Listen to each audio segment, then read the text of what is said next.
our audience says that it's with children under 18. We can share those results. And what we can see actually in the data is that, in fact, it's children with over 18. So when we asked who are the strongest supporters of restrictions or bans of cell phone use in schools, we see that the strongest support is with children over 18. So we're going to be diving into things like this in this panel today. So welcome, everyone. Just want to flag that this is being recorded and that you can submit questions in the Q&A that our panelists will answer after this panel, after they finish presenting. A little bit about the team here today. Hi, I'm Melanie Phillips. I'm the head of the analyst team. You won't be hearing much from me. I'm just here to be the host of today. You'll hear a little from our CEO, Mike Greenfield, but mainly you'll be hearing from our incredible analysts, Andrea and Jessica, who conducted this research today. But I'm going to hand it over to Mike for a little bit of an introduction. Awesome. Thank you. I am Mike Greenfield. Welcome, everyone, to our webinar about education and attitudes towards education in the U.S. I founded Change Research in 2017. In 2021, we launched Embold Research as our nonpartisan business unit. Our fundamental model is a little bit different from traditional public opinion polling measurement. We survey people exclusively online. We don't rely on panels. Instead, we recruit new respondents for every survey that we run through a combination of online ads and text to web. And we believe in fast, accurate, affordable polling. We want to make the understanding of public opinion as broadly accessible as we can. And with Embold, we're doing a lot of work across a number of different sectors, from education to energy and clean tech, to media and many other domains. Our work includes custom polling. It also includes modeling to predict how likely someone is to have certain opinions or certain proclivities based on voices, which is a new take on qualitative research that's far more affordable than traditional focus groups. And then Respark polls, which are templated, affordable, fast ways to understand public opinion around energy project viability.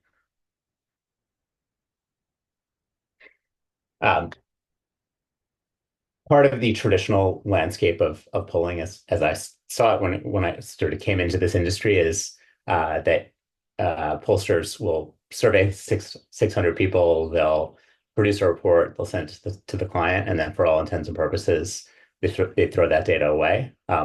We have a very different model and believe in the tremendous value of aggregated data.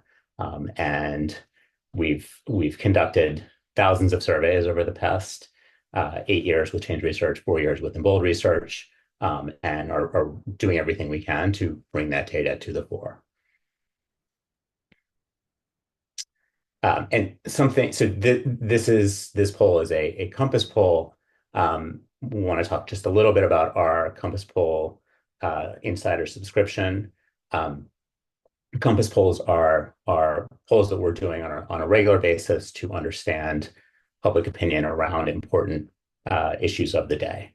And we are now providing access to our Compass polls via our online portal. There's a free version of that where you can get access to polls that are 30 plus days old. Please contact us if that's of interest to you. We also have a premium version, which is $500 a month or $5,000 a year for more real-time access to Compass polls. With that, I will hand off to my colleague, Andrea. Andrea leads our Embold Research analyst team and has a lot of interesting findings to share with you today. Great. Thank you, Mike. So yes, as Mike mentioned, my name's Andrea Everett, and I'm really excited to be here to share this super interesting research we've just completed on education. So we thought that this was a really important time to explore voters' attitudes about education, both focused on higher education and K through 12. Obviously, this is a time of lots of uncertainty in the education space, and in particular, with recent changes to the Department of Education and the Trump administration's efforts to influence the way colleges and universities operate. There's a lot just that's up in the air about the immediate and longer term future for colleges and universities, but also for 12 K through 12 schools, particularly how they relate to the federal government. So this survey we conducted earlier this month, we ended up with a sample of 1,472 registered voters across the entire country. As Mike mentioned, we recruited them online via our proprietary dynamic online sampling methods and also via text to web. Um, the margin of error that you should all keep in mind here for these results is 2.9%. I also want to make sure to remind you, though, that we will be showing some results from different subgroups of voters, and the margin of error there is larger. Okay, so one of the first things that we asked in this survey was about the role that voters think the US government ought to be playing in decisions about how different kinds of educational institutions are run, and specifically how much control that they think it should have. And I'm going to dive pretty deep into this, even though it was one question, because there's really a lot to unpack here. So, people's responses to this question, just to kind of preview some of these results, they were really interesting on a number of levels. First, there's a real split between how people think about private colleges and universities, which they broadly do not think the federal government should have much control over, and public schools at all levels, where they do tend to think it should play a bigger role. Second, whether we're talking about private colleges and universities, public colleges and universities, or K through 12 schools, the impact of political partisanship is different in each case. So attitudes about federal control of private colleges and universities turned out to be pretty much nonpartisan, but partisanship does show up in opposite ways for public colleges and universities on one hand and K through 12 schools on the other. Third, while there aren't too many Americans who think the federal government should have a lot of or complete control over any of these types of educational institutions, many voters do think it should have some control. And this survey wasn't really designed to tease out what that should look like, but it's an area we think is ripe for some more research. Okay, so digging into some of the details here, this figure shows that sharp split I mentioned between the role that voters want to see the federal government taking in private colleges and universities versus public colleges and universities and K through 12 schools. So almost 7 in 10, or 69% of all voters, say the US government should have very little or no control at all over private colleges and universities. Now, in contrast to that, less than half say the same thing about public colleges and universities and K through 12 schools. That number is 46% for public colleges and universities and 44% for K through 12 schools. And we can see that difference is split, that like added percent of people who want the federal government to have some role there in public institutions. It's split between voters who want it to have complete or a lot of control, which is still a smallish minority, and then those who wanted to have some control. So overall, some control is really the most common choice here for both public colleges and universities, as well as K through 12 schools. It's the preference of just under 4 in 10 voters. Next slide, please, Melanie. Thanks.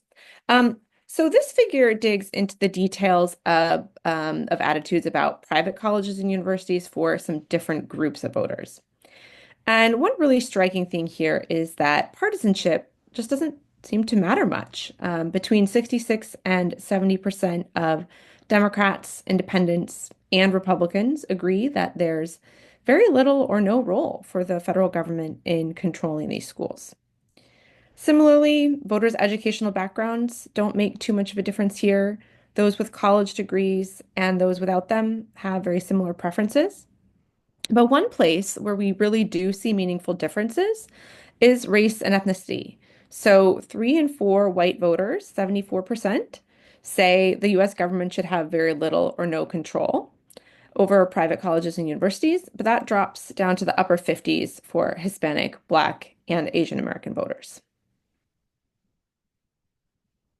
All right, here we're looking at some of the same information for public colleges and universities. And a key difference here is that there's more of a partisan angle to the responses, although it's still much smaller than we see in some other places and on other questions in this same survey. So Democrats are about 10 percentage points more likely to than Republicans to say the federal government should have very little or no control over public institutions of higher education. A slight majority of Democrats say that at 52%, whereas most Republicans and independents think the US government should have at least some control. And there's also no notable difference here, again, in opinions on this based on voters' own experience of having a college education, a college degree or not. So here are the details for different groups of voters for K through 12. And again, we see there are some partisan differences in opinion. Again, they're there, they're not overwhelming. What's really interesting here, though, is that they cut in the opposite direction of what we just saw. So, a bare majority of 51% of Republicans want the federal government to have very little or no control over K through 12 schools, while just 37% of Democrats and 41% of independents agree with that. In other words, about 6 in 10 Democrats and independents want the federal government to have at least some control over public K through 12 institutions. Now, further down, just below that, we compared parents with children under 18 with other voters who don't have school age or soon to be school age children. And we can see that that doesn't really seem to be related to these views either. On the other hand, we do again see some of that same dynamic with race and ethnicity here that we saw for private colleges and universities, where white voters are somewhat less favorable toward a significant role for the federal government than Hispanic, Black, and Asian American voters are. And finally, again, here we see that the most common response is for some federal control over K through 12 schools. And, with the Department of Education in flux at the moment, and probably for the foreseeable future, a better understanding of what this means to people and how they want to see the government taking leadership here could, we think, really be helpful for organizations interested in trying to shape this space. Okay, so moving on, we asked a few questions on this survey focused really specifically on how voters see the role of colleges and universities in our society, what value they bring, and how voters think they ought to respond to attacks by the Trump administration. And we hope that these insights in particular can be useful to organizations in the higher education space, including colleges and universities, that right now are facing the need to navigate this environment and communicate with their core audiences about the value that they bring. Okay, so again, just to preview some of the findings on these questions, we see that when asked what they think colleges and universities should be focused on, voters overwhelmingly highlight their traditional core missions of teaching and research, with an emphasis on the teaching side, specifically of helping students learn to think critically and problem solve over preparing them directly for the workforce. We also see that broadly, voters appreciate the contributions that their local colleges and universities in their states make to the quality of life in their states across various areas. But there are also some big differences in the value voters perceive based on their politics, their own educational background, and their geography. And in particular, colleges and universities definitely have more work to do to show how they can and do improve quality of life for folks who don't have college degrees, who live in rural areas, and who live in the western part of the country. And then finally, here we see that a bare majority of voters, just over half, really support colleges and universities in standing up to the Trump administration when they think it's important to do so. And this group of people even think that these institutions should accept high costs on themselves in order to fight back. Okay, so this slide shows results for the question of what roles voters think colleges and universities should play in society. And we asked people here to choose the three that they think these institutions should focus on most to improve life in the United States.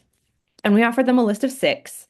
So, helping students learn to think critically, solve problems, and be good citizens, creating new knowledge through research, such as finding cures for diseases and discovering new technologies, preparing students for good, high-paying jobs, providing access to specialty medical care at university hospitals and clinics, working with businesses to help create new products and start new companies, and bringing people together by hosting cultural, social, and athletic events.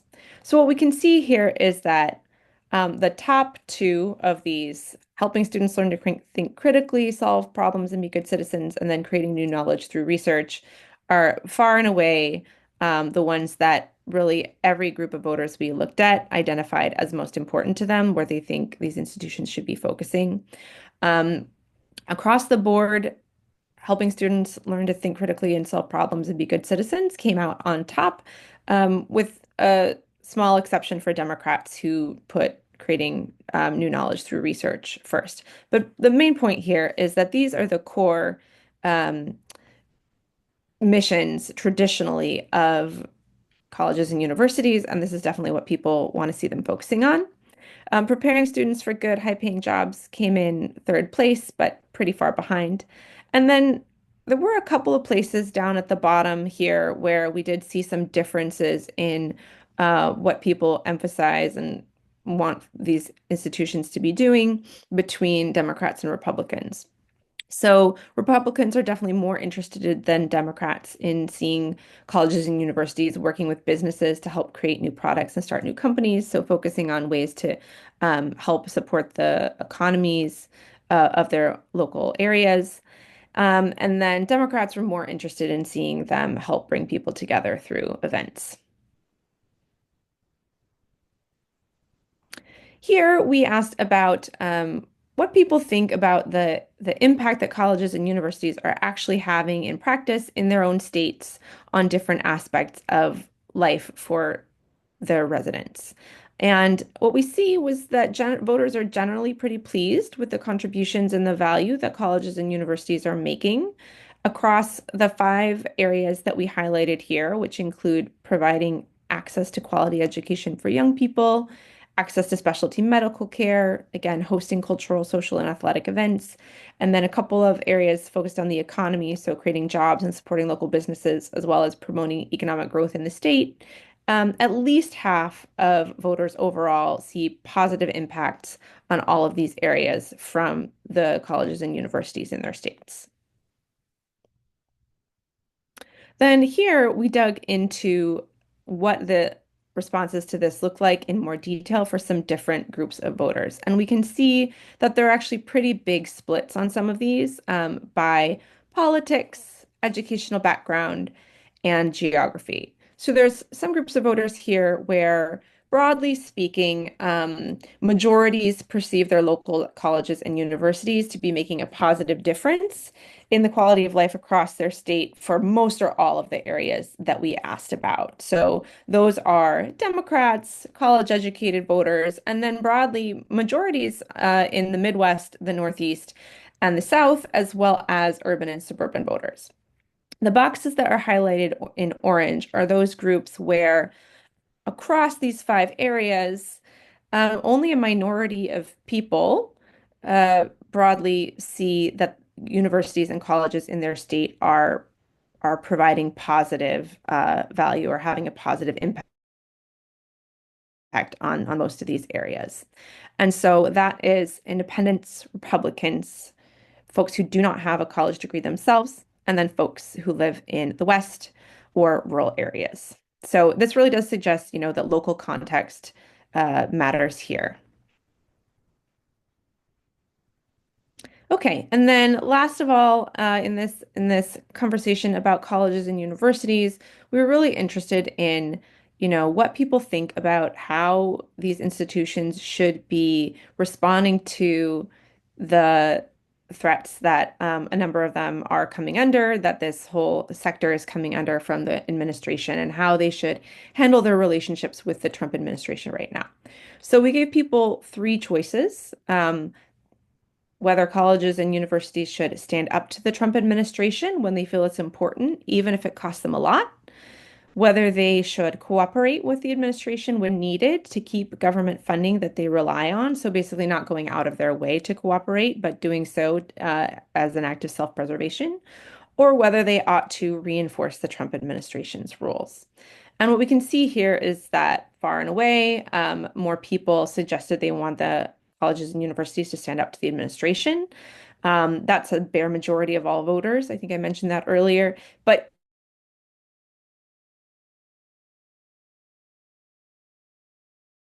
and almost 6 in 10 independents, which I think is significant here, share that view. The other thing I would say here is that, obviously it looks very different for Republicans. Half of them want colleges and universities to be reinforcing the Trump administration's rules, but that also means that half of them don't. And there's definitely room here among Republicans to see colleges and universities trying to maintain some degree of independence, but also, acknowledging that they may need um, to cooperate when their own finances and stability are on the line. All right, and with that, I'll turn it over to Jessica to talk about K through 12.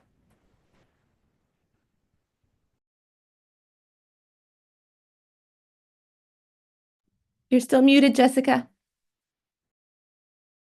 I apologize. I just got excited to dive in for K through 12 education. So thank you, Andrea, for going through higher education.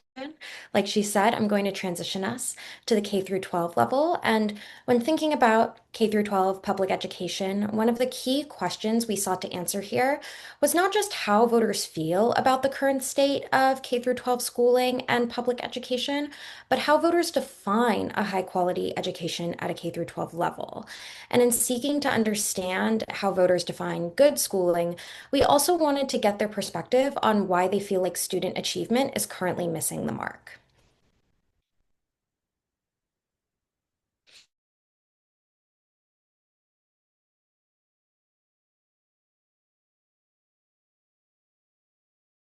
Today, And even at the local level. We also see that voters are pessimistic and in many ways accurate in their perceptions of how students are performing today compared to 10 years ago. When we ask about what K through 12 schools should be doing and what makes these schools high quality, voters are overwhelmingly in agreement about the teaching of basic reading, writing, and math. But outside of that primary goal, we see a lack of consensus on a vision of what high quality education really means. Finally, I'm going to talk about where voters are placing the blame on poor test scores, which is namely cell phones and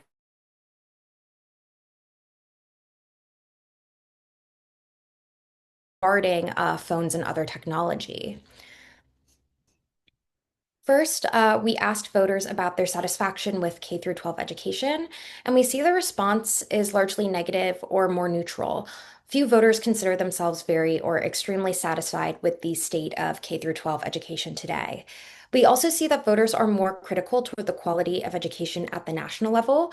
65% are dissatisfied, though a majority, 56%, say that they're dissatisfied with the quality of education at a state level. And though voters are less critical about their local school districts, they're still underwater when percent are satisfied while 47% are unsatisfied. There's also a central partisan difference here, which we will see throughout our data.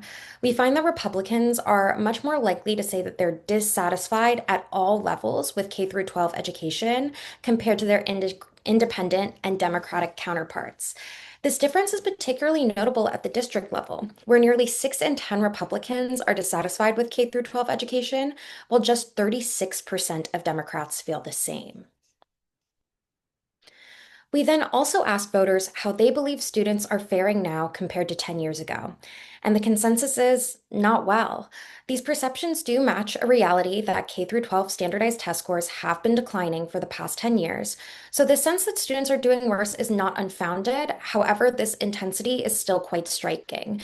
Nearly three-quarters of voters, 72%, believe that the performance nationally has declined, and smaller but still significant majorities believe the same has occurred at the state and local level. What's notable here, and we saw this in our previous question, is that this sense of pessimism and dissatisfaction toward the state of education softens as we get more local when we're asking voters. This is something that we've seen when polling from the national level to the local district level in previous education data that we've gathered. And we're seeing that, there's this baked in bias where the closer we go to home, the more optimistic voters are about sort of the state of education. But given that that's typically the case, it is notable here that more than half of voters, 53%, still believe that even in their local school district, students are doing worse. And I want to continue to dig into the demographics on this question because we do see some striking differences in perception, especially on the partisan level. We see first that Republicans are much more adamant that students are doing worse off than Democrats believe. Unfortunately, what you can't see in this chart is it's not to say that Democrats think that students are excelling, but rather a plurality of Democrats believe that student performance has stabilized or has stayed roughly the same over the past 10 years. We also see that voters who have children under the age of 18 are less critical of the performance of current students compared to their non-parent counterparts. Again, this is that bias that I think we're seeing emerging that I talked about earlier, where voters really want to believe that their kids and communities are doing well, even if they recognize that there are issues with education and student achievement at a broader level. So, what role do voters think K through 12 education should play in our society? Pretty universally, voters believe that K through 12 schools should be teaching basic reading, writing, and math skills. But in this question, we asked voters to choose their top three roles for schools. And when it comes to additional goals outside of learning these basic skills, there is some disagreement. First, and again, huge partisan differences. For Democrats, and to some extent independents, there is a clear prioritization of teaching critical and independent thinking. In contrast, just half of Republicans consider this a top three priority. Instead, Republicans have a stronger focus on teaching real life skills, things like how to change a tire or file taxes. Additionally, nearly a third of Republicans consider teaching patriotism a top three priority for K through 12 schools, at a much higher proportion than any other partisan group. The other thing that I think is important to point out is how some areas of student preparedness for the real world fall to the wayside. When I've worked on polling in smaller geographies in the past, at the local school district level, the city level, the state level, we hear a lot of voters, parents or no, say they want schools to prepare students for the world ahead. But here we see things like preparing students to be good citizens, which was selected only by 28% of voters, preparing students to enter the workforce, only selected by 24% of voters, and preparing students for higher education, only selected by 19% of voters. They're just not as often selected as that sort of basic critical skills. And to me, that really notes just a lack of consensus here on what the future of our students should be. And outside of, again, those really core skills, what our K through 12 schools should be preparing our students for. What we did decide to do in the next slide is dive a little bit deeper. These sample sizes, I should warn you, are very small, but this is again a reason why we should be doing more research on this topic. But we were able to break out among our parent sample, parents with children in elementary school, middle school, and high school, and we are seeing some interesting differences pop up depending on the age of the child. For example, we're seeing here that for elementary school parents, there's overwhelming emphasis on not just the basic reading and writing, but also that critical thinking and again, those real life skills, as well as social and emotional skills. In contrast, when we look at parents of high schoolers, we're finally seeing a little bit more of a consensus emerge about what we should be preparing students for. We see in higher proportions than any other group, as well as the general population. 36% of high school parents want to see that their students or their children are being prepared for higher education. So this is something to keep in mind, but again, these sample sizes are incredibly small and should be taken with a grain of salt, but just goes to show how nuanced and how there is this lack of consensus in this definition of a high quality or what a K through 12 school should do. But speaking of high quality education, we asked this question in a bit of a different way. So, trying to get at this underlying question, we asked voters what they believe defines a high quality K through 12 education or a high quality public school. For this question, we actually allowed respondents to select as many options as they saw fit, with the assumption that for many, a high quality school is a combination of factors. Once again, we see that that the teaching rather of core subjects is considered the most commonly selected factor for a high quality education. However, we also see that critical thinking comes to the fore here too. But outside of those two areas, what I want to focus on here is what voters did not select rather than what they did select, as I find that to be a little bit more informative. For example, when it comes to partisanship, we see that a minority of Republicans consider inadequate special education options and extracurricular activities to be part of their definition of a high quality education. In contrast, most Republicans consider parent input an essential component to high quality public education, whereas a minority of Democrats feel the same, that this just doesn't need to be a necessary factor in what makes a high quality school. So, we are beginning to get a fuller picture of what defines a high quality education. So, what do voters see as the reason for falling scores? What we did find is that parents are most likely, or that voters rather, are most likely to select distractions like phones and social media as one of the top three reasons for the decline in scores. Nearly half the voters lay blame here, followed by a lack of parental involvement. I think it is also particularly notable that parents and non-parents alike are targeting phones and social media as a main culprit. But if we go to the next slide, we'll see that outside the villainization of smartphones, in the next slide, um, we see very striking partisan story being told. Among Democrats, 44% say that less money for schools is a top contributor for falling test scores at a much higher rate than their independent and Republican counterparts. In contrast, over half of Republicans, 52%, say that diversity, equity, and inclusion programs are to blame. In fact, more Republicans select DEI as a culprit than they do social media and smartphones. And this is to say that we have a very divided and polarized voting public when it comes to perceptions of the root causes of worsening student achievement. And in a similar vein, we asked voters about their opinion on school policies around technology. First, about the implementation of cell phone bans or cell phone restrictions in K through 12 schools. And we see some pretty strong support here. 84% of voters support a cell phone ban in their state, including nearly 6 in 10 who strongly support such a ban. But there are some subgroups to note here in the intensity of this support. For example, while this ban receives bipartisan support, Republicans show much more intensity in their desire for a phone ban at 77% compared to independents and Democrats. We also see that K through 12 parents support a cell phone ban, but again, the intensity of that support is notably less than that from non K through 12 parents. There's also this very interesting generational divide that we're seeing. Voters over 65 overwhelmingly strongly support a cell phone ban.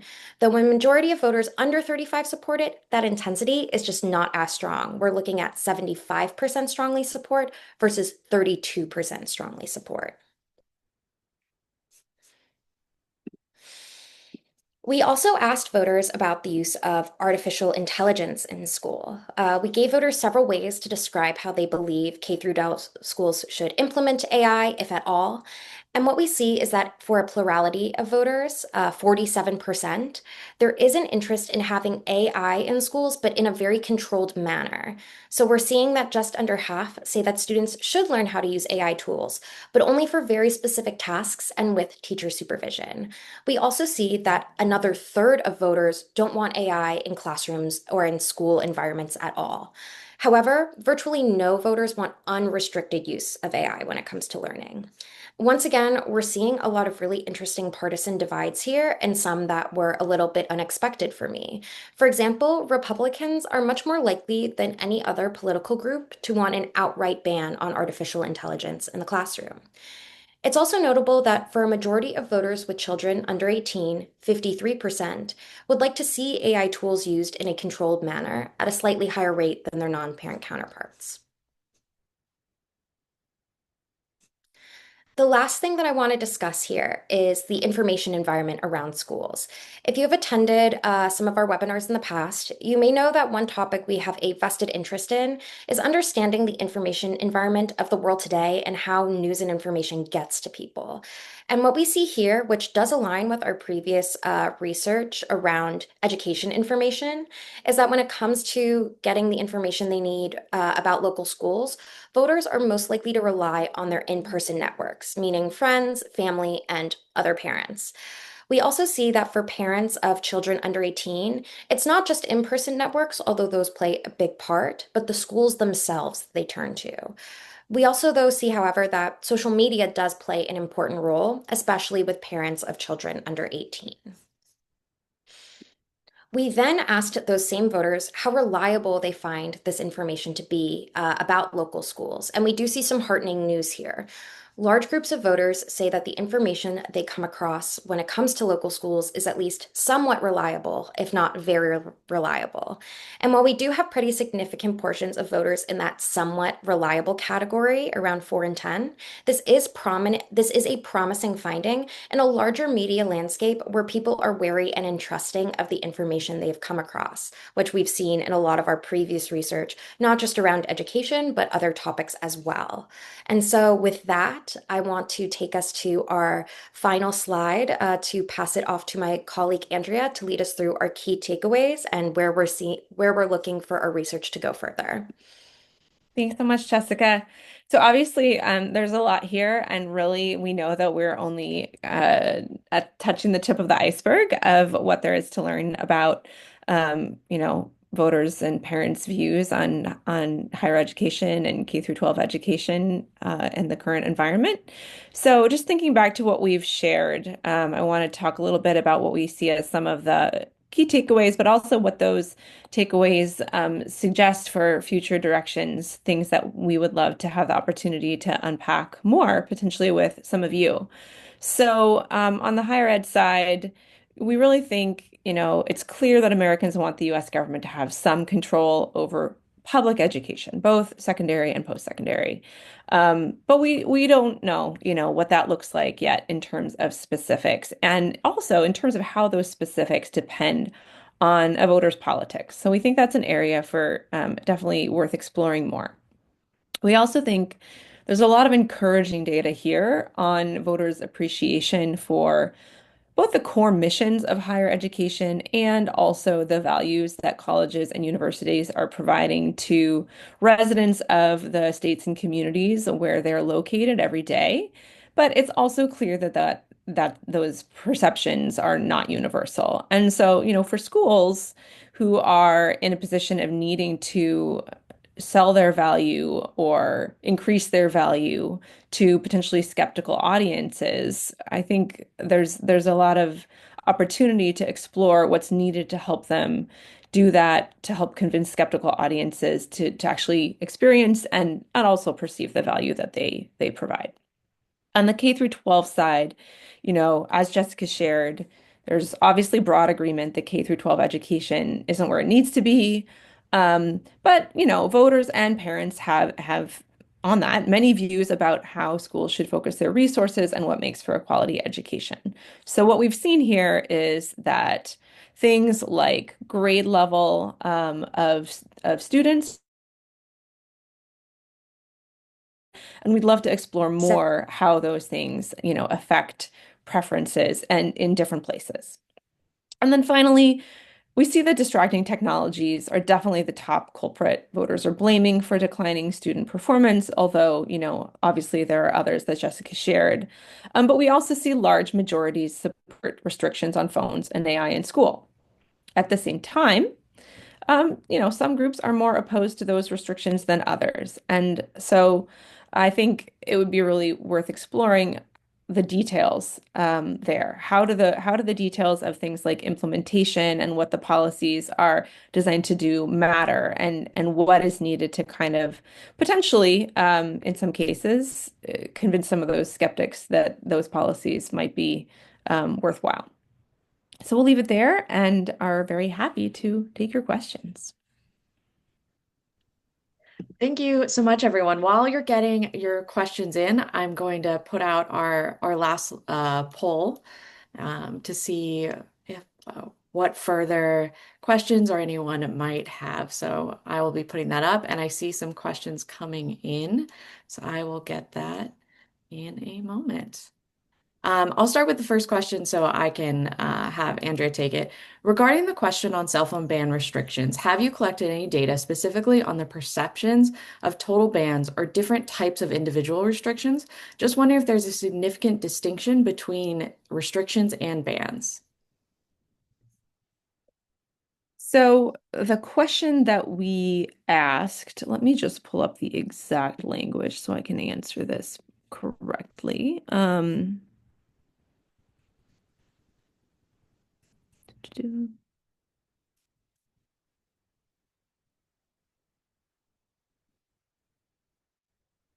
So it says the question was several states have banned or restricted student cell phone use in school, with many others considering similar policies. Do you support or oppose policies that ban or restrict? So we did not differentiate there. We don't have a way to differentiate in terms of the responses. So it's true. There could be there, and I'm sure there are some folks who would support an all-out ban and others who would support certain restrictions, and we don't have the ability with these data um, to differentiate there. That is an excellent question that I think speaks to what I was just suggesting in terms of future directions. What are kind of the specifics of people's views on implementation? Amazing. We have another question. Did you do any deeper dive that include charter schools? I can answer this one. So unfortunately, no, we did not. We were not able to break this out by school type. However, this is something that is of a distinct interest to us, and we've worked with a bunch of different organizations across the country trying to figure out, differences between public district schools and public charter schools, parents who send their kids there versus not. Um, Unfortunately, with the sample size we have, we weren't able to do that breakout. But again, that's a really good question to talk about as we're sort of getting into the nitty-gritty of these perceptions around K through 12 education. Yeah, Jessica, great answer. And yeah, we have a lot of research, I think, in our portal about about different things with charter schools. So definitely the QR code on the screen can take you to exploring some of those results more broadly. Those are all the questions that have come in for Q&A so far. Um, just give it a couple more moments to see if anyone wants to put any more questions in. And leave it up to Andrea and Jessica to see if there's any lingering thoughts you would all like to share before we close it on out.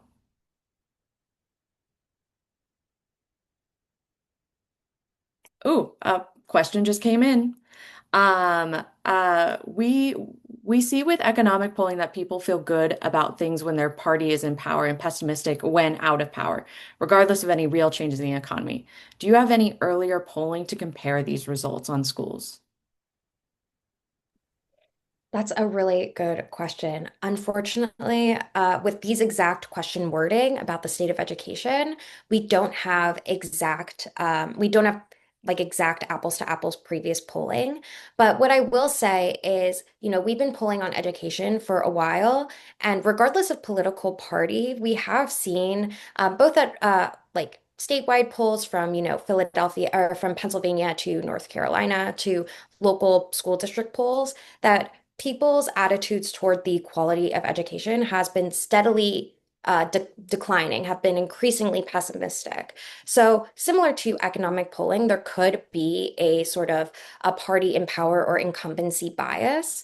But we're currently not really seeing that now. And I think it's particularly telling that, we are polling in right now a Trump administration environment, and our Republican voters are incredibly pessimistic right now, despite being the current incumbent party.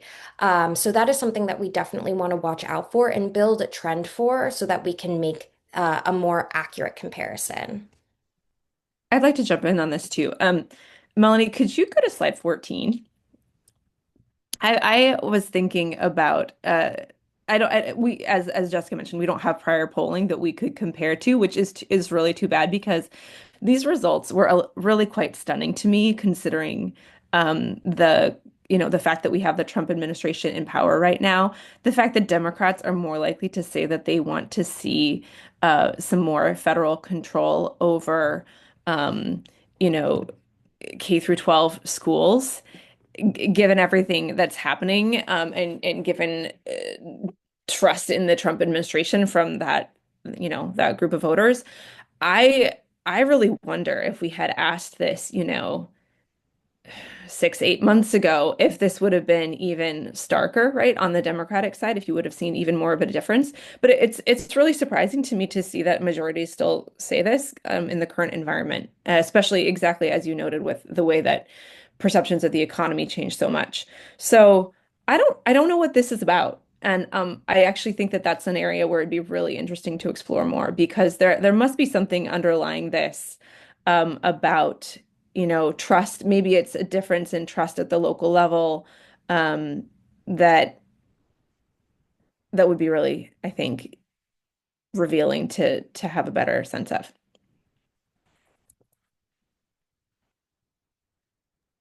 Yeah, I agree. I think the data is really interesting on that given the environment. Um, and I wonder if, to the earlier questions, if we broke it down even by school types or areas and who has control, I think it would be really telling. Wonderful. That is all of our questions today. I want to thank everyone so much for attending today. We do monthly webinars of some of our most latest and greatest data that's coming in across the nation. So definitely encourage you to follow the QR code, sign up for our newsletter, and we will be in touch given that you attended. And Andrew, can you confirm what we'll be sending out afterwards? I believe it's crosstabs and top lines. Amazing. Love that. So we'll be sending that out. And I'm going to end it all here. I hope everyone has a lovely Friday and have a great weekend, everyone.